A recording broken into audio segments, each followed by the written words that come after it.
여러분 이제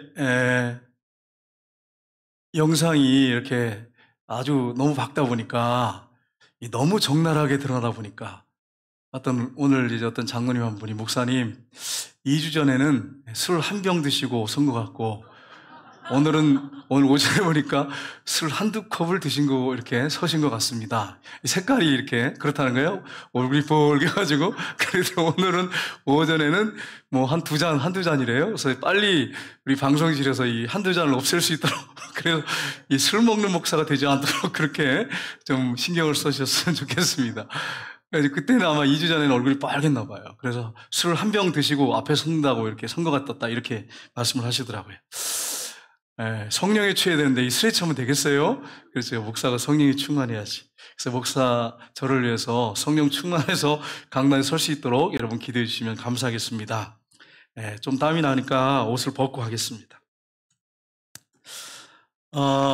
우리가 지난 2주 전에 역대상 7장을 우리가 살펴봤습니다. 거기 보면 이제 이사갈 지파, 그 다음에 베냐민 지파, 납달리 지파, 므낫세 지파, 에브라임 지파, 아셀 지파 이렇게 7지파에 대한 내용을 우리가 같이 살펴봤습니다.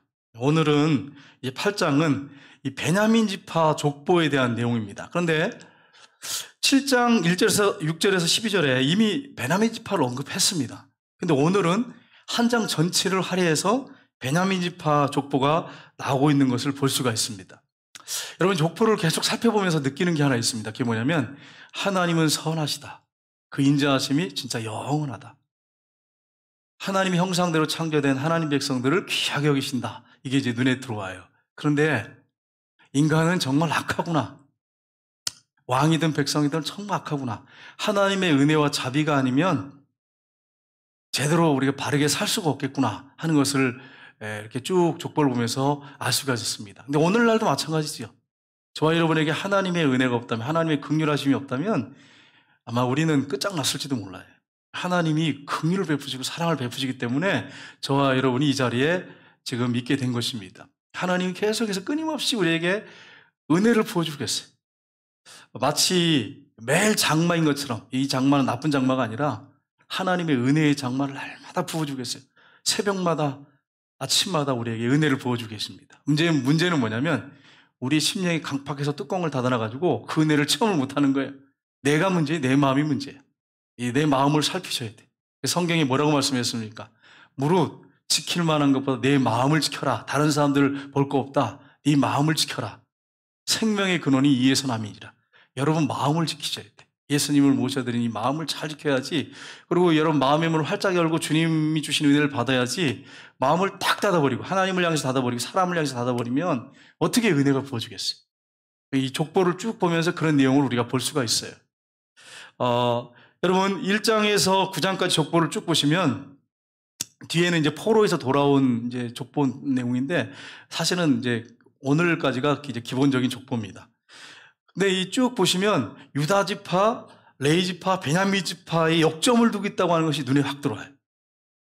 그러니까 유다 지파, 베냐민 지파는 늘 같이 다녔거든요. 그래서 눈에 들어오고 레위 지파는 하나님 앞에 예배드리고 영광 돌리는 지파 아니겠어요? 제사 드린 지파 아니겠습니까? 그래서 이 세 지파가 이 9장의 족보를 쭉 보면 이분이 이 세 지파가 잘 이렇게 설명되고 이름이 잘 나오고 있다고 하는 걸 알 수 있습니다. 한 장을 오늘 할애해가지고 또 이제 앞에 이미 말씀을 했는데 또 족보를 베냐민 지파를 할애하고 있는 것입니다. 근데 여러분 족보를 보실 때 기억할 게 있습니다. 그냥 어떤 그 앞에 이제 어떤 선진들, 조상들 이것만 생각하면 안 되고요. 여기서 우리가 기억할 게 뭐냐면 각 개인, 각 가문, 각 공동체에 하나님이 어떻게 역사하셨는가 이 족보를 자세히 보시면 하나님의 섭리를 볼 수가 있습니다. 그것을 보면서 이 족보를 우리가 봐야 된다는 것입니다. 근데 이 족보를 보면서 뭘 하나 느낄 수 있냐면 또 한 가지가 하나님이 구속사적 방법으로 이스라엘 백성들을 인도하고 계시는구나 하는 것을 알 수 있어요. 그러니까 여러분 유다 지파나 레위 지파나 베냐민 지파를 통해서 이걸 아주 잘 우리가 볼 수 있습니다. 여러분 이 족보를 보시면 특별히 유다 족보를 굉장히 레위 지파하고 굉장히 강조를 하고 있습니다. 왜 그렇습니까? 여자의 후손이 오시는데 어느 지파를 통해서 오냐면 유다 지파를 통해서 와요. 그래서 유다 지파를 굉장히 아주 세밀하게 다루고 있습니다. 베냐민 지파를 오늘 다루고 있는데, 베냐민 지파는 유다 지파하고 딱 달라붙었어요. 나라가 두 쪽으로 딱 나눌 때, 북, 남 이렇게 나눌 때, 열 지파는 여러분 금송아지를 섬겼잖아요. 나머지 지파, 유다 지파와 베냐민 지파는 그래도 끝까지 하나님을 섬기고 따랐다고 하는 것을 우리가 성경을 통해서 보게 됩니다. 그래서 여러분 유다 지파를 하고 이 베냐민 지파를 아주 세밀하게 다루고 있는 것을 우리가 알 수 있습니다. 왜 그렇습니까? 하나님께서 유다 지파를 통해서 구원을 완성하시고 예수님이 그 유다 지파를 통해서 오시지 않습니까? 그래서 오늘 본문에 이러한 부분이 있기 때문에 아주 유다 지파뿐 아니고 오늘 본문에 베냐민 지파를 아주 잘 다루고 있습니다. 그래서 오늘 1절에서 32절을 보시면 베냐민 지파 족장들, 우두머리 이름이 쭉 나와요. 그리고 33절에서 마지막 40절까지는 사울 가문에 대해서, 사울 왕의 가문에 대해서 자세하게 나오고 있는 것을 우리가 본문에서 볼 수 있습니다. 자, 그러면 베냐민 지파를 통해서 우리는 어떤 모습으로 살아야 하는가를 우리가 살펴봤으면 좋겠습니다.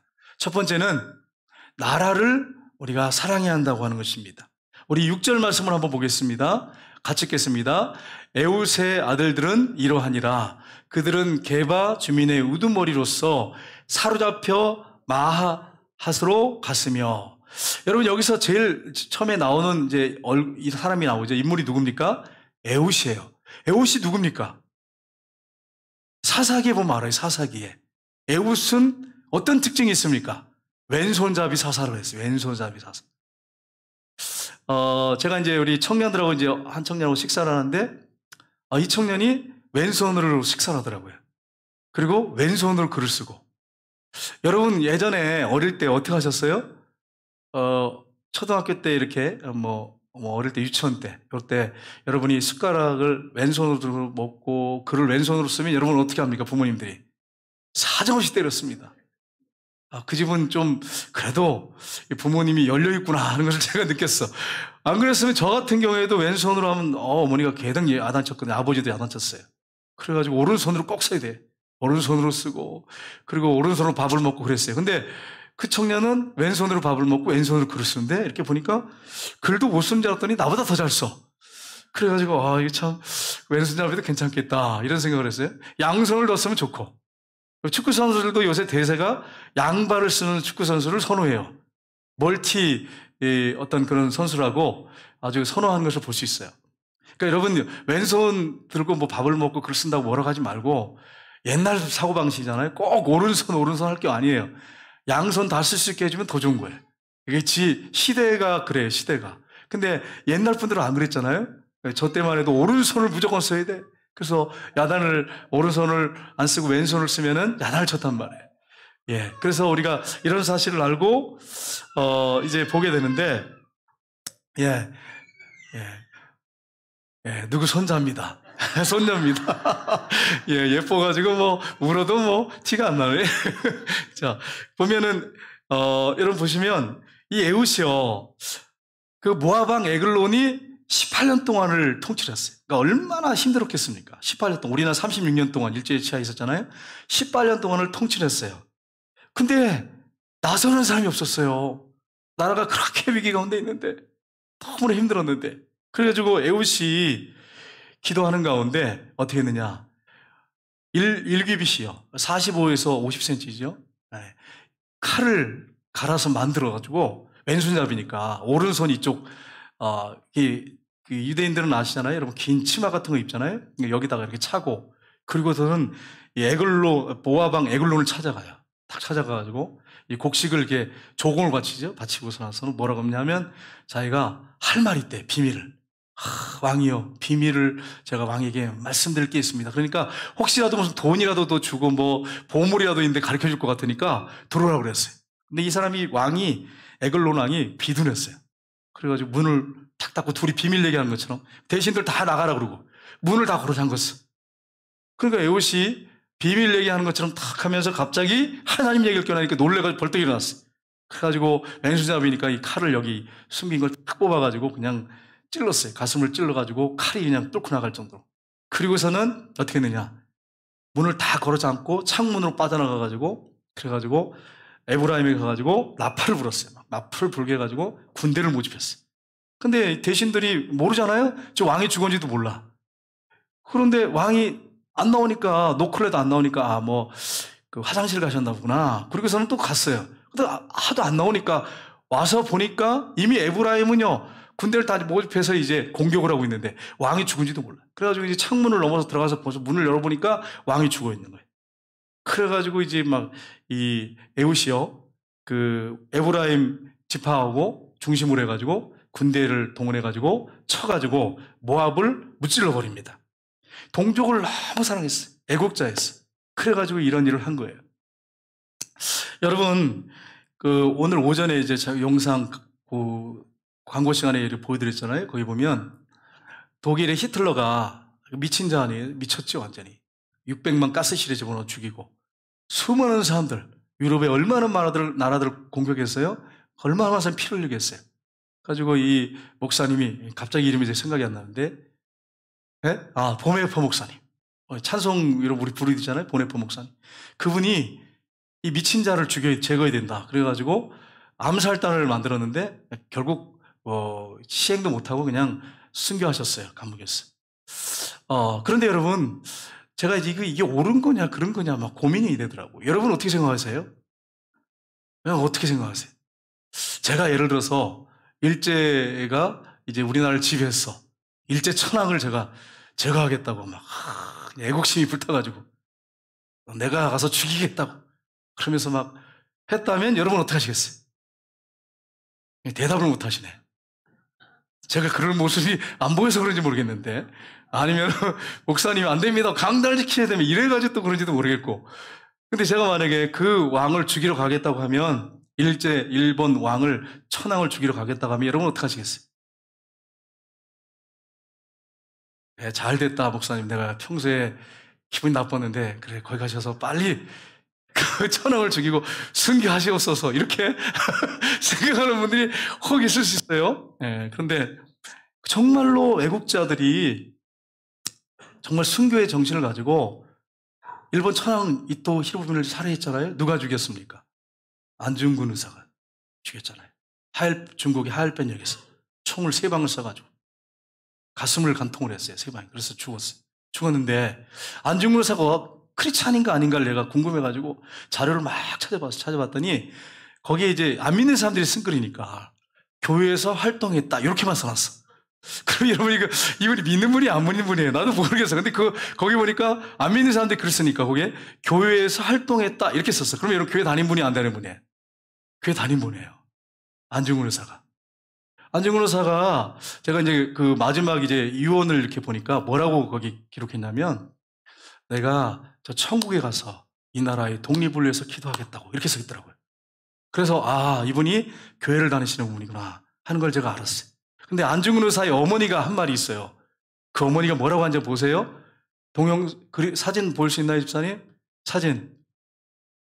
네, 한번 읽어볼까요?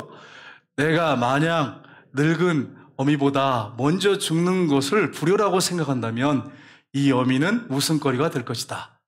너의 죽음은 너 한 사람의 것이 아니라 조선인 전체의 공분을 짊어지고 있는 것이다. 내가 항소를 한다면 그것은 일제의 목숨을 구걸한 짓이다. 내가 나라를 위해서 이에 이른즉 땀만 먹지 말고 죽으라. 이게 이분도 경건한 신앙인의 어머니예요. 믿음이 정말 좋은 분이에요. 아들한테 뭐라고 말씀하고 있어요? 땀만 먹지 말고 죽어라. 이게 어머니가 한 말이야.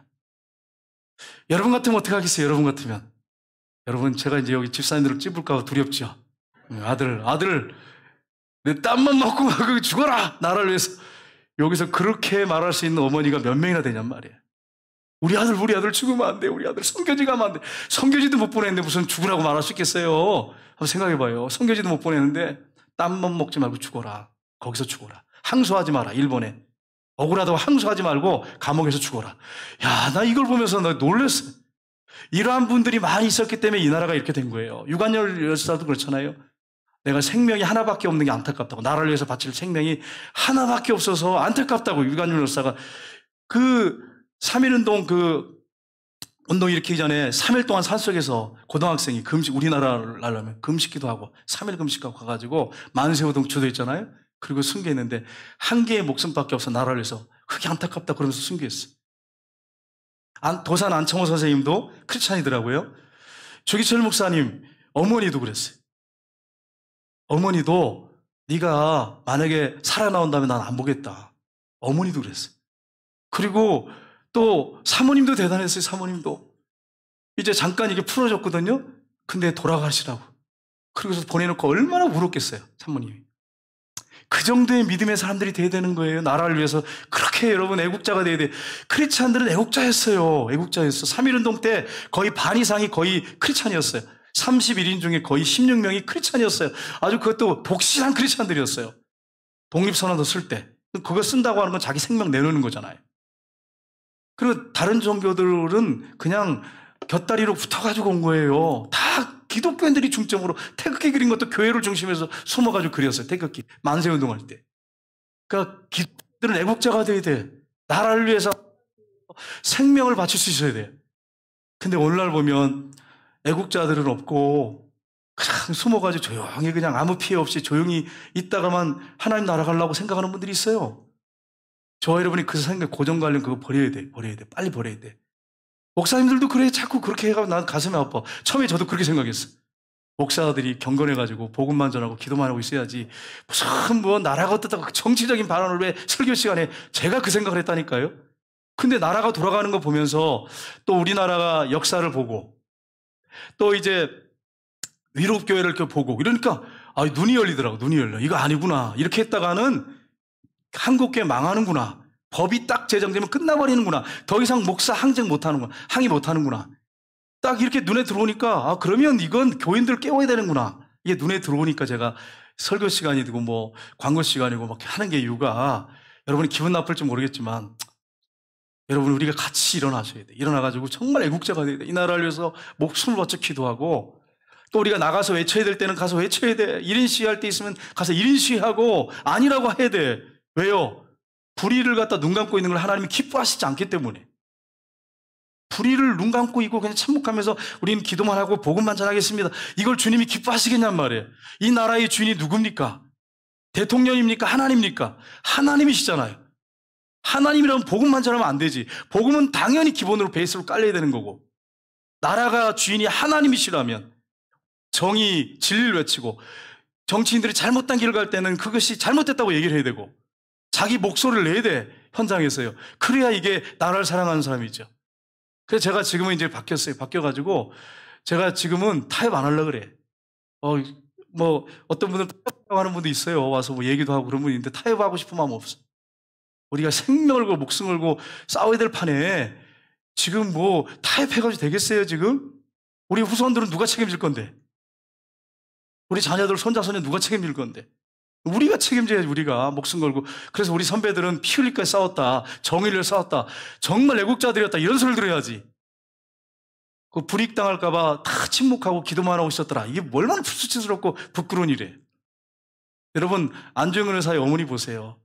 땀만 먹지 말고 너 항소하지 말고 감옥에서 죽어라. 이렇게 말했어요. 이렇게 말했어요. 조기철 목사님 어머니도 그렇고 사모님도 그렇고 당신 나오지 말라고 거기서 죽으라고.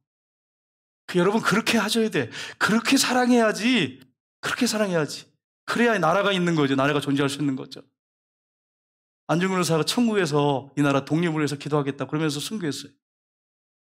우리가 이런 사실을 기억하고 우리가 자녀들을 어떻게 양육해야 될지를 잘 생각하셔야 돼. 그래서 자녀들을 애국자 만드셔야 돼. 애국자. 이 나라를 위해서 눈물을 흘려 기도하고 피 흘려 싸울 수 있는 그런 애국자들을 길러내야 돼. 그냥 맨날 조용히 있다가 그냥 새끼 밥 먹고 그냥 있는 공부 좀 해가지고 뭐 출세하고 성공하고 요렇게 하면 이거 나라를 이렇게 걱정 안 하고 이렇게 하면 나중에 법이 다 만들어지고 문화가 이제 사탄에 의해서 지배돼가지고 딱 되면 그 다음에는 꼼짝없어 틀이 박히면 이거 못 바꿔요. 못 바꿔. 이건 다 순교해도 바꿀까 말까예요. 다 바뀌어버린 사람들이 다음에는. 그래서 지금 이때에 우리가 정신 차려서 피 흘리니까 싸워야 된다고 하는 것을 여러분이 기억하시고 목소리를 내시고, 여러분 정말 그렇다고 너무 우리가 막 뛰어나가가지고 막 무장주의인데, 기독교는 무장주의인데 뭐 죽창을 들고 뭐 불을 던지고 뭐 화염병 던지고 그러는 말이 아니라 목소리를 내라는 거예요. 옳은 소리를 내고 아니면 아니라고 얘기해야 되고 그렇게 하라는 말씀이에요. 그걸 여러분이 잊지 마시고. 두 번째는 형제들을 사랑해야 합니다. 사랑합시다. 역대상 8장 13절 한번 보겠습니다. 같이 읽겠습니다. 또 부리아와 세마인이 그들은 아엘론 주민의 우두머리가 되어 그들이 가도 주민을 쫓아냈더라. 아멘. 여기 보면 베냐민 지파에 부리아와 세마인이 이렇게 나오죠. 세마. 두 사람이 나오죠.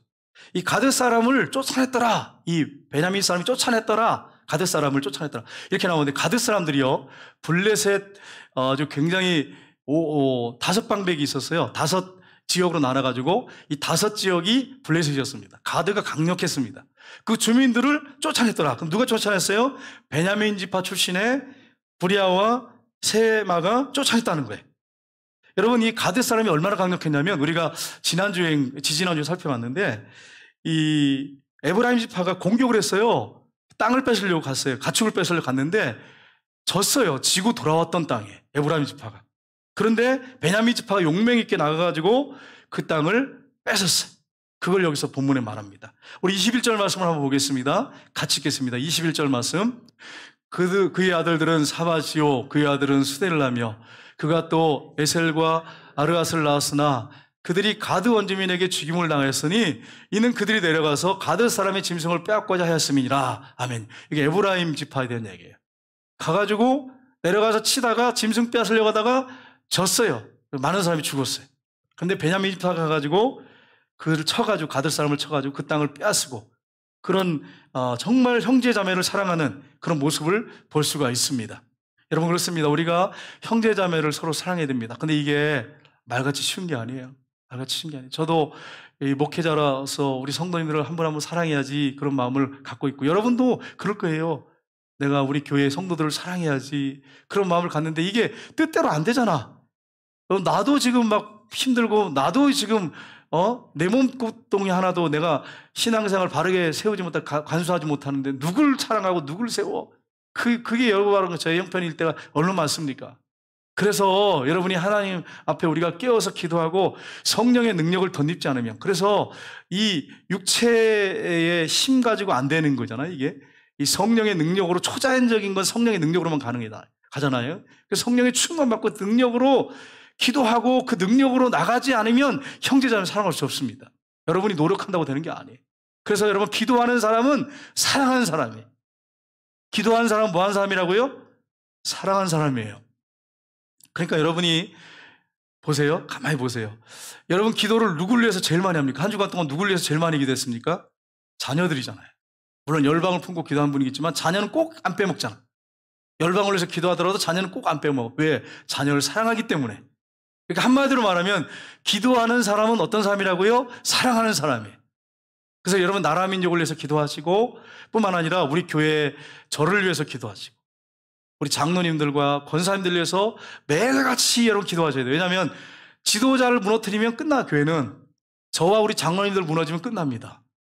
그래서 사단이 그걸 노리고 계속 공격하고, 저도요 별의별 생각이 들어와요. 그리고 또 제가 이번 주에 느꼈던 게 뭐냐면, 이 마귀에 대해서, 사탄에 대해서 설교하려고 준비하니까 얼마나 공격이 들어오는지 설교 준비가 안 돼. 설교 준비가 안 돼가지고 막 용을 쓰죠. 용을 써. 엎드려서 기도하다가 막 별의별 생각이 들어오고, 잡히질 않아.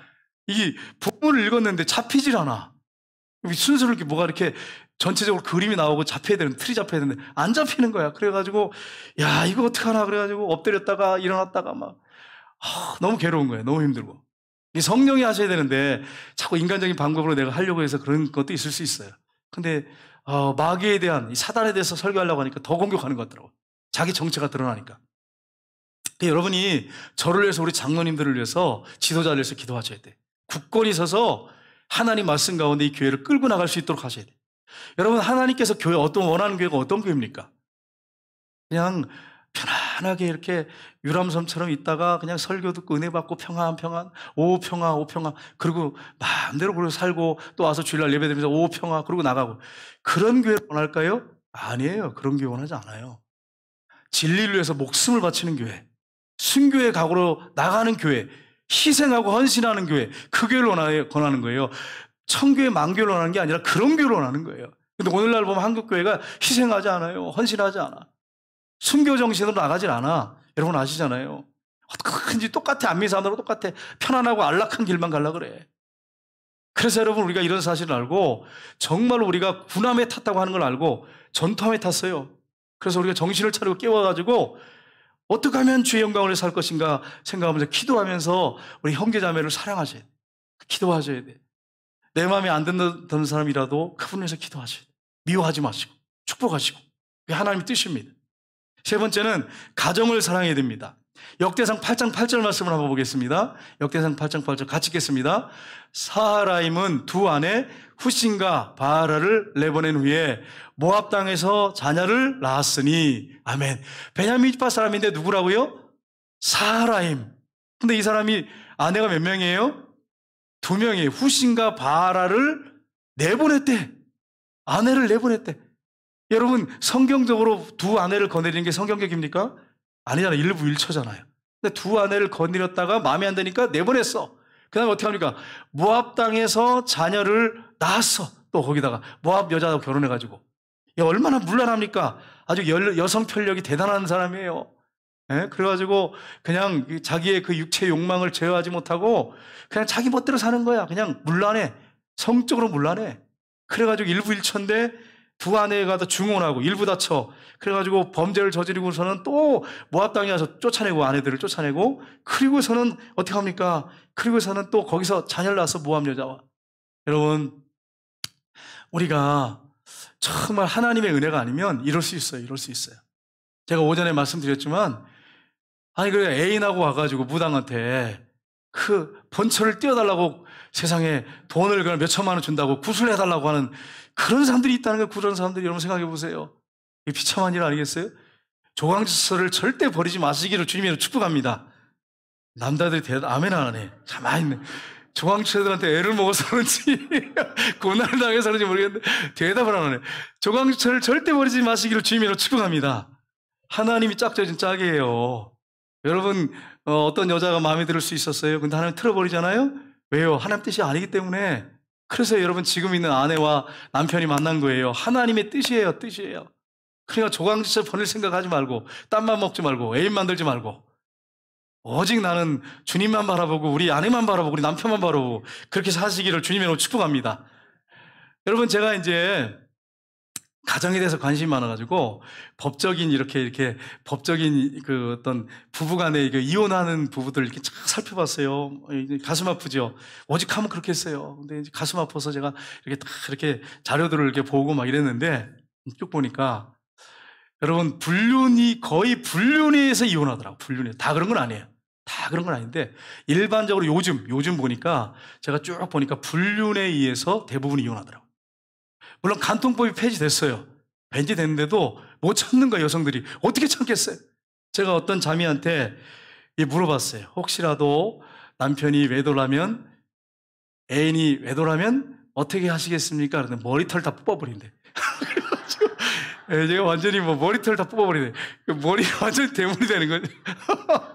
그래가지고 얘가 잘못 걸리면 죽겠구나. 그런 생각을 했어. 머리털 다 뽑아버린대. 여러분 정말 그렇겠지. 여성들 입장에서 생각하면 여성들 바꿔서 입장을 바꿔놓고 생각해봐요. 머리들 다 뽑아버리고 싶지. 남편만 머리 뽑겠어요? 그냥 년 이렇게 그 여자도 그냥 머리를 싹 뽑아버리고 싶지. 그렇지 않겠어요? 그러니까 여러분 이제 요즘 보니까 그래요. 요즘 보니까 왜 이혼하는가 이렇게 쭉 보니까 대부분 불륜이에요. 불륜. 그래서 여러분 하나님 앞에 혹시 땀만 먹더라도 또 실수를 했더라도 넘어졌더라도 회개하고 다시는 그렇게 그 길 가면 안 됩니다. 끝까지 하나님이 주신 짝을 사랑하시고 끝까지 여러분이 정말 사랑하시고 아끼시기를 주님의 이름으로 축복합니다. 아내를 남편을 귀하게 여기시고 존귀하게 여기세요. 아까 식사하면서 우리 장로님 한 분이 이러는 거예요. 우리 아내를 내가 사랑해서 그 저녁이 되면 이렇게 안아주고 사랑한다고 그러시고 또 다리를 막 주물러 주신다고 그러더라고요. 그래서 장로님 대단하다. 그래서 장로님 사랑한다고 말하십니까? 이러니까 한다는 거야. 사랑한다고. 우리 여기 저 장로님들 집사님들 연세 드신 분들이 고정관념을 좀 깨버려야 돼. 과감하게 성경적이지 않은 거는 그냥 망치로 깨버려야 돼. 다 그냥 완전히 깨버려야 돼. 깨버리고 아내한테 좀 사랑한다고 이렇게 고백하시기를 주님으로 축복합니다. 제가 연세 드신 분들한테 질문하지 않겠습니다. 괜히 해가지고 또 마음 상해가지고 또 그렇게 할까봐. 그 연세 드신 분들 어떻게 하라고요? 집에 가서 아내들한테 뭐라 그러라고요? 뭐 한다고요? 또 이렇게 얘기하면 또 목사님 꼭 말을 해야 합니까? 말을 해야 알지, 말을 해야 알지. 그 마음을 어떻게 알아? 표현 안 하면 눈빛 가지고 어떻게 다 사랑한다고 알아요? 눈빛에 무슨 하트 모양 나오는 것도 아니고. 어떨 때는 하트만 나오는 게 아니잖아. 이게 찢어져가지고 이렇게 막 이래가지고 막 도끼 눈뜨잖아. 그러니까 이게 말을 해야 합니까? 말을 해야 하는 거예요. 사랑하는 여성들은 그 치매 환자들이에요. 사랑에 치매 환자들. 사랑에 치매 환자들. 그래가지고 사랑한다고 오늘 했어. 근데 몇 번 한 거 가지고는요, 성이 안 차는가 봐. 그래서 사랑 한 번 안 했다는 거야. 평생 들어본 적이 없어요. 그 남편은 뭐라 그러냐면, 몇 번 했대. 그래서 자기, 이 사랑에 치매한 자들. 그러니까 여러분 매일 눈 뜨면 사랑합니다. 이렇게 고백하시기를 주님으로 축복합니다. 보세요, 이게. 벌써 남성들이 벌써 이게, 아멘 하시기를 주님으로 축복합니다. 아멘 하셔야 돼. 아멘 하시고, 연세 드신 장로님이 그렇게 하신다는데, 그래. 연세도 한참 많으신 분, 연배인데. 뭐 정말 할아버지 같고 아버지 같은 분이신데 그분이 지금 그 권사님한테 여보 사랑합니다 그런다는데 젊은 사람들이 못할 게 뭐가 있어요? 자존심 다 깨버리고 사랑한다고 말하시기를 주님으로 축복합니다. 내가 누굴 주목하지 않겠어요. 주목하면 또 괜히 또 집에 가서 부부싸움 날 것 같아가지고 사랑한다고 하셔야 돼. 사랑한다고 하셔야 돼. 표현하셔야 돼. 그래야 압니다. 자녀들한테도 사랑한다고 꼭 표현하시기를 주님으로 축복합니다. 꼭 마지막에 임종할 때 여보 막 울면서 사랑했어. 그때 듣지도 못한 사람한테 사랑했어 무슨 소용이 있어? 아무 살아있을 때 잘해. 살아있을 때 제 옆에 있을 때 그렇게 해야지. 죽으면 그때 여보 내가 정말 당신을 사랑했어. 당신밖에 없어. 당신밖에 없어. 그러면 아내가 듣지도 못하는 게 무슨 소용이 있어? 그때 1000번 만번 해봤자 소용없어요. 살아있을 때 한 번 하는 게 훨씬 낫지. 여성들이 아멘. 여러분 사랑한다고 하고 아내들도 남편한테 밖에 나갈 때 좀 사랑한다고 그렇게 하시길 주님으로 축복합니다. 이 삼식이라고 하지 말고 거기다 또 삼식 해가지고 새끼를 먹는다고 삼식이 욕이잖아. 이게 삼식이 새끼를 먹는다고 이렇게 얘기한단 말이에요. 여러분 이게 이 여성들은 유머라고 하지만 욕이야. 욕. 남자들 때는 삼식이 새끼라고 이렇게 한대요. 삼식이 요즘에 그래. 요즘에 삼식이로 옛날에 끝났잖아. 근데 요즘에는 삼식이 새끼 이렇게 새끼 먹는다고 새끼래. 그래서 요즘에 젊은 사람들 그 욕을 해요. 남편한테 삼식이 새끼라고. 새끼는 맞는데 어감이 굉장히 전 들으면서 불편했어. 왜냐면은 이게 욕하는 것 같아. 새끼가 뭐야? 새끼가 그냥 새끼라고 하는지만 새끼란 말이야. 그러니까 여러분이 남편이 새끼를 먹든 네 끼를 먹든 5끼를 먹든 간직 챙겨 먹든 이 남편이 살아있는 거 감사해야지. 살아있는 거. 돌아가신 다음에 그렇게 할 수 있겠어요? 생각해봐. 삼식이 그거 할 수 있겠어요? 간식 챙겨줄 수 있겠어? 그때 가서 여보 여러분 제사상 차릴 거예요? 그때 좋아했지 이거 그러면서 그때 소용없는 거야. 살아있을 때 잘하지. 살아있을 때. 네. 우리 사모님들이라고 하는 게 아니에요 여러분. 오해하지 마. 저 삼식이 아니에요. 그렇지만 삼식이라도 하면 얼마나 좋아. 살아있는 거 얼마나 감사해. 그렇죠? 감사하셔야 돼. 감사하셔야 돼. 예. 그래서 여러분 우리가 살아있을 때 부부간에 서로 사랑하고 아끼고 그렇게 해야 되잖아요. 여기 보세요. 얼마나 문란해. 살아있는 두 아내 쫓아내고 모압 당해가지고 또 거기서 또 아내 맞아가지고 자리를 낳고 여성 편력이 대단한 인물이에요. 이렇게 하면 하나님이 기뻐하시겠어요? 이런 베냐민 지파 사람이 있었어. 가정을 사랑하시고 아내를 사랑하시고 가정을 소중하게 하셔야 돼. 그게 하나님 뜻이에요. 여러분 네 번째는 하나님을 우리가 사랑합시다. 하나님을 사랑해야 됩니다. 여러분 베냐민 지파 가운데 가장 탁월한 인물이 있어요. 단연코 누구라고 말할 수 있냐면 사울왕입니다. 처음에 참 좋았잖아요. 겸손했잖아요. 그래서 여러분 베냐민 지파 출신 중에 사도 바울이 그 부모님이 정말 왕처럼 되라고 사울이라고 이름을 줬어요. 나중에는 하나님의 은혜가 너무 크니까 그 은혜를 체험한 다음에 작은 자 바울이라고 이름을 바꿨어요. 사울이에요, 처음에 이름이. 사도행전에 보면 사울 왕이. 사울 왕이 처음에는 어떠냐면 아주 겸손했고, 사무엘 전자가 기름 부을 때 얼마나 겸손해. 자기는 왕이 될 자격이 없대요. 자기는 가장 작은 지파 사람이고, 자기는 자기 집안에서 가장 작은 사람이고, 자기는 왕이 될 사람이 아니라고 그렇게 겸손했어. 그리고 또 제비 뽑기 할 때 숨었어. 자기 혹시 뽑힐까 봐. 그래가지고 제국간에 숨어 있는 거 끌어다가 왕을 세웠단 말이에요. 왕관을 씌워줘서 기름 붓고. 그렇게 그 마음 초심을 버리지 않았으면 얼마나 좋겠어요. 여러분, 초심을 잃지 마시기를 주님의 이름으로 축복합니다. 초심을 잃지 마시기를 주님의 이름으로 축복합니다. 여러분, 초심을 잃지 마세요. 제가 이제 여기 교회에 처음 왔을 때, 담임 목사가 됐을 때, 그때 밑에 화장실 1층만 있었어요. 거기에 이제 제가 소변을 보고 딱 나오는데 여집사님 한 분이 딱 보더니, 목사님, 초심을 잃지 마세요.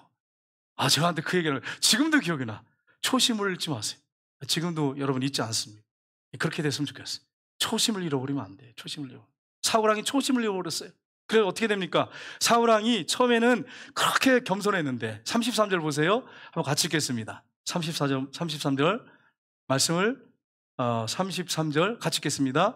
넬은 기스를 낳고 기스는 사울을 낳고 사울은 요나단과 말기스와 아비나답과 에스바를 낳았으며. 아멘. 결혼하기 전에는 참 겸손했어요. 근데 결혼한 다음에 왕이 된 다음에 이제 쭉 자녀를 낳았잖아요. 근데 이 사람이 교만하기 시작했어요. 왕이. 그래가지고 어떻게 합니까? 사울 왕이 이제 화목제물과 번제를 블레셋하고 전쟁을 해야 되니까 드리러 오는데 늦게 왔다고. 번제를 드렸어요. 번제를. 화목제물을 이제 두 번째 드리려고 했는데 이 사무엘 선지자가 도착을 한 거예요. 얼마나 기겁했겠습니까? 그러면서 변명하잖아요. 회개하지 않고. 선지자님이 늦게 오셔가지고 제가 번제를 드렸다고. 번제는 제사장 외에는 율법에 나와 있잖아요. 절대로 드리면 안 돼. 월권하면 안 되는 거예요. 근데 번제를 드려버린 거야. 화목제물 드리는 중간에 드리려고 했는데 그때 온 거예요. 딱 맞추자마자. 그래가지고 책망받지 않습니까? 그리고 하나님께서 아말렉을 멸하라고 그렇게 했잖아요. 싹 멸하라고, 천하에서 도말하라고. 그런데 어떻게 합니까? 소와 양, 낙타, 나귀 중에 좋은 것들을 다 그렇게 숨겨놨어요. 전쟁에서 다 멸해버리라고 그랬는데. 그런데 딱 사무엘을 도착해가지고, 왕이여 하나님 명령에 순종했습니까? 아, 순종했습니다. 그러면 내 이 귀에 들리는 양의 소리, 소의 소리는 뭡니까? 막 책망하잖아. 하나님이 왕을 버리셨습니다. 그러잖아요. 그러면 이제 회개해야 되잖아. 거기서 회개해야 되는데 회개 안 합니다. 나중에는 엔돌에 있는 무당을 찾아가가지고 사무엘 선지자가 죽은 다음에 하나님께 묻겠다고 사무엘을 불러오리라 그래. 그 사무엘이 와요. 근데 여러분, 사무엘이 진짜 사무엘일까요? 아니에요. 사단입니다. 사단이에요. 여러분, 무당들이 하는 얘기가 뭐냐면 이런 얘기예요. 무당들이 이제 신을 봤잖아요. 그래가지고 사람들을 그 신이 가르쳐 주니까 뭐 지금 과거를 다 가르쳐 주잖아요. 가르쳐 주고 뭐 호주머니에 지금 돈이 얼마 있고 그 집안이 지금 어떤 형편이고 다 과거를 아니까 알려준단 말이에요. 근데 막 이렇게 무당이 이제 막 집중해서 막 자기들은 기도라고 하는데 집중해서 막 신을 부르죠. 부를 때 다양한 신이 온대요. 자기가 몸주가 있대. 몸주. 자기 몸을 아주 그냥 이렇게 지배하고 점을 보기에는 몸주가 있고요. 무슨 말인지 알겠죠? 몸주가 있고요. 주문을 외우면 또 다른 신이 또 오기도 한대요. 들어오기도 한대요. 그런데 어떨 때는 애기가 들어온대. 애기가 들어오면은 자기가 애기 목소리를 내면서 점을 봐준대요. 애기 목소리를. 그러면서 그 애기 귀신이 사탕을 좋아한대. 그래서 알기 때 하도 많이 경험이 있어서 사탕도 준비해서 먹이고, 그런데 자기가 먹는 거죠. 사탕을 빨면서 점을 또 봐줘. 3살짜리 4살짜리 흉내 내면서. 야, 여러분, 귀신 보세요. 근데 이분이 이제 예수 믿고 뭐라고 하냐면 이런 얘기를 해요. 그게 조상이나 아니면 뭐 먼저 죽은 아기 귀신이 아니고 사단이, 마귀가, 귀신이 가장해가지고 그 이름을 빌려서 온다고 이렇게 얘기하더라고요. 이게 정확하죠. 성경에 이렇게 돼 있잖아요. 그러니까 보세요. 엔돌의 그 여인이 불러올린 게 사무엘입니까? 아니면 사무엘과 같은 그 귀신입니까? 귀신이에요. 귀신. 물론 귀신이 바른 말을 했어. 바른 말을 했지만은 있는 상태를 그냥 얘기한 거지, 나 사무엘이다 그런 말은 하지 않았어요. 그래서 여러분 보세요. 무당을 찾아가서 왕이 물었어. 여러분, 사무엘 왕이 기름 부음 받을 때 성령이 충만했던 사람이에요. 예언까지 했던 사람이에요. 그런데 보세요. 사단한테 문을 열어주니까 사단이 주는 생각들, 악신이 들리니까 이젠 통제가 안 돼. 그래서 무당을 찾아가서 묻는 거예요. 앞으로의 일을. 우리도 정신 차리고 깨어있지 않으면 이룰 수 있단 말이에요. 정신을 바짝 차리고 신앙생활을 해야지. 제가 전에 한번 말씀드렸죠. 모 목사님이 그 서울에 이렇게 남산 올라가는데 어떤 사람이 길거리에 앉아서 점을 보고 있더래요. 그래서 자세히 보니까 자기 신학교 동창이더래. 신학교 동창이 그 앉아서 점을 보고 있더래. 그 자네 이러면 안 되네. 아니 그래, 목사가 된 사람이 어떻게 이렇게 앉아가지고 점을 보고 있나 이러니까 회개해도 안 된대 이제는. 그런 사람이 있더라고. 그런 사람이 있어요. 그러니까 정신을 바짝 차리고 우리가 신앙생활을 해야지. 사단한테 마음을 열어주고 생각을 열어주면 안 돼. 쫓아버리고 예수님을 주인으로 모셨으면 그분의 통치를 받고 그분의 지배를 받고 신앙생활을 해야지. 끌려다니면 안 돼. 끌려다니면 안 돼. 사단이 주는 생각, 그 나쁜 생각 거기 끌려다니면 안 돼. 쫓아버려야 돼. 그래야 여러분 신앙생활에 승리할 수 있습니다. 하나님을 사랑해. 여러분 하나님께서 그래서 어떻게 합니까?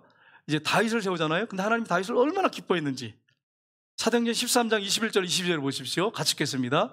그 후에 그들이 왕을 구하거늘 하나님이 베냐민 지파 사람 기스의 아들 사울을 40년간 주셨다가 패하시고 다윗을 왕으로 세우시고 증언하여 이르시되 내가 이새의 아들 다윗을 만나니 내 마음에 맞는 사람이라 내 뜻을 다 이루리라 하시더라. 아멘. 하나님께 사울 왕이 너무나 이렇게 격길로 가니까 사단의 지배를 받으니까 하나님께서 패해버리시잖아요. 그리고 다윗 왕을 세우는데 다윗을 만나게 내 마음이 맞는 사람이래. 하나님 기쁘시대요. 하나님 마음을 시원하게 한 사람이래요. 저와 여러분이 그렇게 되기를 주님의 이름으로 축복합니다. 그 다윗이 이제 왕이 된 다음에 어떻게 됐습니까? 계속해서 그 후손에서 왕이 나오고 결국 다윗의 후손에서 예수님이 메시아가 오셨어요. 그래서 우리의 구세주가 되셨어요. 그래서 예수님이 바로 우리의 구세주라고 하는 사실을 구약 성경이 이미 예언대로 그렇게 이루어졌으니까 우리는 확실하게 믿게 된 거예요. 그냥 믿게 된 게 아니에요. 구약의 예언대로, 성경대로. 그래서 여러분 보세요. 다윗이 하나님을 얼마나 사랑했는지. 근데 다윗이 사랑하다가 방심했어요. 어떻게 방심했어요? 지금 군인들이 전쟁에 나가 있는데 자기는 낮잠 시컷 자고 밤에 일어나가지고 그 옥상에 올라가서 이렇게 왔다 갔다 배워하다가 그 불빛이 심하게 보이는데 어떤 자가 목욕을 하고 있어. 목욕하는 여자가 예쁘지 않은 여자가 어디 있겠어요? 이런 생각해봐요. 그 불빛 가운데서. 그래가지고 그 여자 데려오라고 그러는 거예요. 데려오라고. 그래가지고는 아내가 그때 많았어요. 제가 보니까 한 10몇 명 됐어. 그런데 그것도 그냥 데려오라고 그러고 동침해가지고 아이를 낳았잖아요. 그 아이를 하나님 쳐서 죽었어요. 처음 아이는. 나중에는 통곡하면서 하나님 앞에 울고 또 울고 회개하면서 하나님 앞에. 그 다음에 다시는 그렇지 않았어요. 그래가지고 솔로몬을 주셨잖아요. 정말 나중에 그 마음이 변하지 않았어요. 그래가지고 수나임 여인 아비삭인가요? 줬는데도 젊은 여자를 붙여줬는데 같이 앉아. 그냥 옆에서 예쁜 여자인데 그냥 옆에서 이렇게 그냥 시중 만들게 하고요. 그리고 오직하면 네 번째 아들 아도리남이 그 탐을 내잖아요. 그 아내로 달라고. 자기 아버지 첩인데 물론 같이 자지 않았지만 얼마나 예쁘면 그렇게 했어요? 다윗이 건드리지 않았어요. 아주 그냥 경건하게 하나님 앞에 자기 몸을 드리고 영광 돌리고 하나님을 정말 사랑했던 사람이에요. 다윗이. 다윗같이 정말 그때 여러분 우리가 하나님을 사랑해야 돼요. 하나님은 어떤 사람을 원하느냐? 죄를 짓고 빨리 회개하고 돌이키는 사람을 원하세요. 우리가 죄를 질 수 있잖아요. 넘어질 수 있잖아요. 빨리 돌이키고 다시는 그 죄를 안 지려고 하고 하나님을 뜨겁게 사랑하고 그런 사람을 하나님이 원하십니다. 저 여러분이 그렇게 되기를 주님의 이름으로 축복합니다. 다섯 번째는 원수를 사랑합시다. 우리 8장 34절 보겠습니다. 8장 34절. 8장 34절을 보시면 이렇게 되어 있습니다.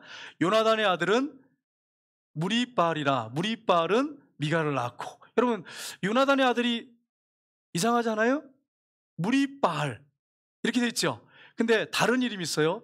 다른 이름이 뭘까요? 무비보셋이. 그러니까 우리도 이름이 두 개 있잖아요. 우리 교회도 이름 두 개 있는 분도 있어요. 제가 병원에 갔다 깜짝 놀랐어. 아니 집사님 그래가지고 이름을 가서 보니까 그 이름이 아니야. 옛날 이름 있잖아요. 막 이상한 이름 있잖아요. 아주 그냥 품위가 떨어진 이름, 아주 그런 이름을 갖고 계시더라고요. 그래가지고 몰라가지고 막 찾느라고 얼마나 헤맸는지 제가 여러 번 있었어요. 우리 교회 집사님들 통해서. 저한테 살짝 그렇게 이름을 말씀을 하셔야지. 가가지고 이름을 찾는데 아무리 없어. 다른 병원에 갔나? 그런데 전화를 했더니 목사님이 원래 그런 이름이 아니에요. 그러면서 근데 그 이름이 아주 품위가 없어. 좀 이렇게 떨어지는 이름이야. 그래서 이름을 바꾼 거 이해해요. 하지만 이름을 가르쳐줘야지. 우리 교회도 있어요. 우리 교회도 있어요. 여러분 이름 그게 나쁘다는 거 아니죠. 믿음 사는데 믿음이 뭐가 중요하겠어요? 이름이. 그러나 분명한 이름이 이렇게 두 가지가 있어요. 있는데 하나님이 뜻대로 사는 게 더 중요한 거지. 그래서 여러분 무비보셋 있잖아요. 근데 여러분 보세요. 요나단이 어떻게 했냐면, 요나단이 이제 사울 왕 아버지를 이어서 왕이 될 텐데, 여러분 요나단이 다윗을 생각할 때 어떤 마음이겠어요? 한번 생각해 보세요. 여러분이 요나단이라면, 왕자라면 내가 왕위를 이어받을 사람이야. 근데 중간에 누가 있어요? 걸리적거리는 사람이 있죠. 다윗이 딱 있는 거야. 그럼 여러분 같으면 어떻게 하시겠어요? 정적이잖아요. 정적이에요. 정적. 제거하고 싶지 않겠어요? 근데 요나단이 믿음의 사람이에요. 하나님을 사랑하고 다윗을 얼마나 사랑했던지, 그 사랑이 여인을 사랑한 것보다 더 승하였더라. 여성을 사랑한 것보다 그 다윗을 얼마나 사랑했는지. 그래가지고요, 어떻게 합니까? 다윗한테 그래요. 약속을 하면서 네가 왕이 될 거다. 다윗한테. 자기가 왕자인데. 그러면서 뭐라고 합니까? 네가 왕이 될 건데 내가 네 다음이 될 거다. 이렇게 얘기를 해요. 또 그러면서 다윗을 세워줘요. 이렇게 사랑했어요. 이렇게 사랑했어요. 원수를 사랑했어요. 원수를. 정적을 사랑했어요.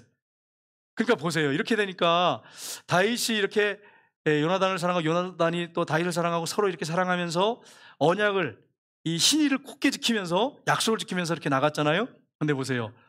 요나단이 아버지와 함께 전쟁터에서 죽습니다. 그러니까 다윗이 어떻게 합니까? 다윗이 요나단을 못 잊는 거예요. 그래가지고 어떻게 합니까? 무비보셋을 데려가는데, 무비보셋이 전쟁통에 도망가다가 그 유모가 어린아이 때 떨어뜨렸어. 두 다리를 절어. 두 다리를 쩔룩쩔룩 절어. 근데 다윗이 뭐라 합니까? 무비보셋을 부르니까 무비보셋이 어떻게 생각합니까? 이제 죽었구나. 왕이 부르니까 난 죽었다. 그리고 갔어요. 근데 왕이 뭐라 합니까? 벌벌 떨고 있는 무비보셋한테, 내가 너를 존귀하게 여겨서 내 밥상에서 너는 항상 나와 함께 밥을 먹어야 된다. 그래가지고 늘 그 무비보셋 두 다리를 저는, 여러분 생각해 보세요. 대신들도 있고요, 또 외국에서 특사도 올 거 아니에요? 그 밥을 먹을 때 맨날 그 옆에서 두 다리를 저는 사람이 있으면 이 왕으로서 부끄럽고 수치스럽잖아. 근데 보세요. 요나단과의 그 우정, 의리를 잊지 않고 너는 내 옆에서 늘 내 옆에서 밥을 먹어야 된다. 같이 밥을 먹어야 된다. 여러분 이런 복이 어디 있어요? 대통령이 저와 여러분을 불러가지고 당신은 나와 함께 날마다 그 밥상에서 같이 식사를 합시다. 이러면 여러분 이게 얼마나 영광스럽습니까? 예? 이게 만 이런 것도 뒤에서 막 이렇게 주겠다 그러면서 뇌물 주겠다는 사람도 있지 않겠어요? 그러면 보세요. 그렇게 다윗이 잊지 않고 신을 잊지 않고 그 무비보셋을 챙깁니다. 그리고 사랑하고 끝까지 돌봐줍니다. 여러분 원수를 사랑하는 게 이렇게 귀한 거예요. 요나단이 원수 같은 정적은 다윗을 사랑하니까 다윗도 어떻게 보면 사울왕이 자기를 죽이려고 쫓아다녔잖아. 손자잖아. 그럼 죽여야지.